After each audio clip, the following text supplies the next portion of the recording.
Hi guys, I'm Stephen D, and here's a compilation of my topics in English. So there's a lot, but I'll start here. The sentence structure. So there are four types. You have simple, compound, complex, and compound complex. So simple sentences have one independent clause and has one idea. And then compound sentences has two independent clauses and it's connected by coordinating conjunctions, the fanboys, for, and, nor, but, or, yet, so. Complex sentence is connected by a subordinating conjunction and has one independent and one dependent clause. Then lastly, we have the compound complex. This one's a combination of a compound and the complex sentence. So it has two or more independent clauses and at least one dependent clause. Next, we have the communicative styles. We have 5: intimate, frozen, formal, informal, and consultative. So let's start from here. An intimate communicative style is a conversation between two or more very close members. It can be from family or from the friends, and mostly these are serious matters. Next, we have the frozen communicative style. So this one, it's mostly done in assemblies like in the Lupang Hinirang and Pantamagayan, because most of the conversations happening here are repeated by the audience from the speaker and mostly done in some programs that are kind of serious. Next, we have formal. This one has a speaker in the front, and this one is planned before the event happened, and this is mostly sharing of the speaker idea or like sharing a specific learning to the audience. And this mostly has a script and a flow that is already practiced before the actual program. Next, you have the informal. This is casual talk between friends, even relatives, by anyone. It's just casual talk. And lastly, you have consultative. This is by a group of people where they share ideas and they have one goal. It's not planned because it's based on the people that talk here, because it's based on the ideas of each and everyone in the group. And it's mostly done in group works or sometimes in the business meetings. That's an example as well. Another topic we have here is epic. An epic is a story that focuses on a hero with supernatural abilities that has a clear quest and a goal that can help nations, cities, but it has a big impact on a society or a nation. Our last topic is about poetry, specifically the elements of poetry that is used when making poems or in poetry in general. First one we have is figures of speech. So there are a couple here. There's apostrophe, paradox, oxymoron, hyperbole, allusion, personification, irony, simile, and metaphor. Those are two. First is the figures of speech.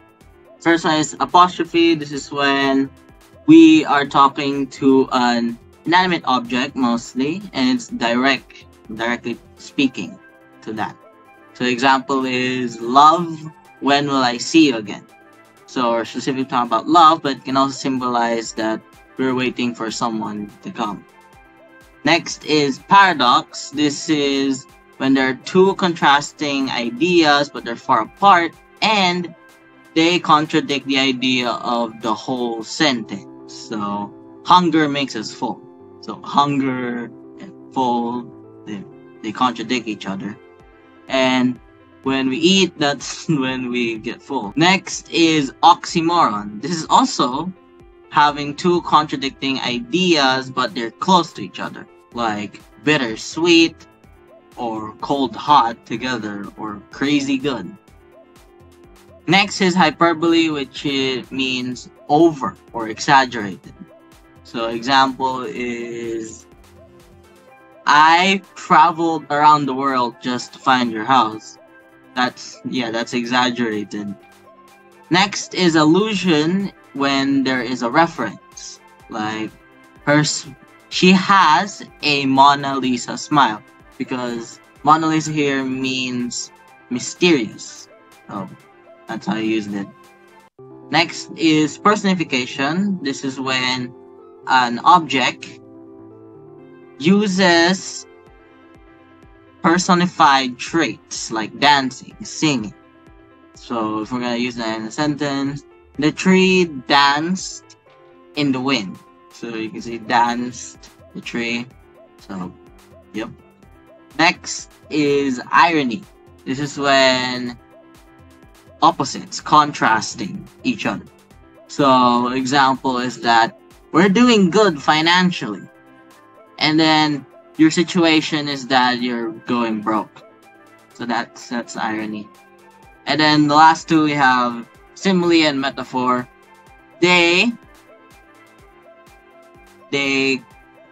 compare two different entities, both of them, but the difference is that simile uses like and as, while metaphor does not. Example of simile and metaphor, I'll start with simile. She walks like a turtle. So as you can see, I am comparing this he person to a turtle, which is slow. If we're gonna do this in a metaphor, he is a turtle, because again, we didn't use like or as, and we're still comparing he to the turtle. The next element is the sound devices. So there are four: assonance, consonance, alliteration, and onomatopoeia. So assonance is a sound device where we have the same sound, vowel sound, in one line of the two or more words. And it's mostly seen in the middle and at the end of the word. Next, we have consonants. Same as well, it's in a line, and it is also found in the middle or in between the words, but this one is consonant sounds. Next is alliteration. This is also in one line, but the difference is that it's the sound in the beginning, and it's consonants. And lastly, onomatopoeia. These are mostly the sounds that we hear in the environment, like bang, pow, zap, or even animal sounds like moo, meow, or woof. Here are the other elements of poetry. We have line, which is like sentences in prose, but in poetry it's called a line. Next is stanza. This is a group of lines. And then we have tone and mood. Mood is the feeling that the author wants us to feel, like happy, sad, or angry. And then tone is the feeling of the author when we read the poem. So it can be happy, also sad, or specifically we have melancholic, which means lonely. And then we also have optimistic, which is a positive feeling of hope and courage. And then we also have pessimistic, which is more of a negative feeling. And then we also have rhyme, which is where the last lines of the poem sound similar or has the same ending in the words. Next, we have the meters. So there are 5: the iambic, trochaic, dactylic, anaphestic, and spondaic. So the flat green here means a unstressed syllable, and this slant that's yellow, is the stressed. So example of iambic, which has the pattern of unstressed, then stressed. In a word, we have come on. Because you can see on the on, we had the stressed syllable there. And then in a sentence, our house, around the field. As you can see, it goes up. Next, we have trochaic, which has the pattern stressed, then unstressed. Example as a word is letter, letter. And then in a sentence, in the house, the Roman lives. You can see. And then next we have dactylic, which has the pattern stressed, then unstressed, and then unstressed again. In a word, this is beautiful. You see, beautiful. And then as a sentence, in the house, stay tuned. Next, we have anapestic, which has the pattern unstressed, unstressed, then stressed again. So example as a word is overcome. Because in the come, you have the stressed syllable there. And then if we do it in a sentence, we shall rise to the kingdom and fight. You can see. And then lastly, we have spondaic. This has the pattern of two stressed in each line. So example as a word is downtown, because you say downtown, it's still stressed. And then as a sentence, friends, Romans, countrymen. As you can see, they are all stressed. So each of this is only 1 meter. So it's called a monometer. If there's 2 of it, it's called dimeter, 3, trimeter, then tetrameter if it's 4, penta if it's 5, hexa is 6, hepta is 7, and octave if it's 8.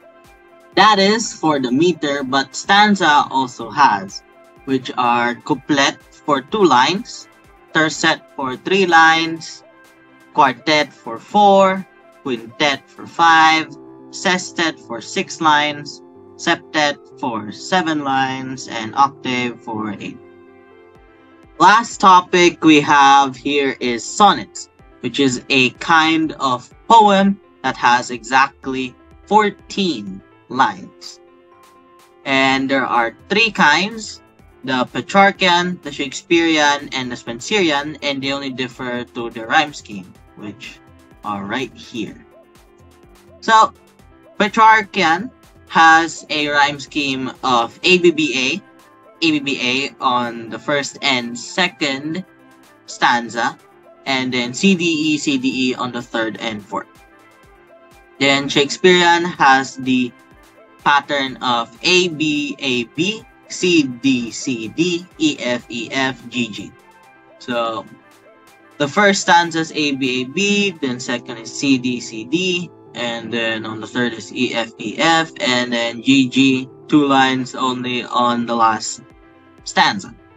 And then Spenserian has the same, but there is a repetition right here. So you can see A, B, A, B, and then B, C, B, C. And then C, D, C, D, E.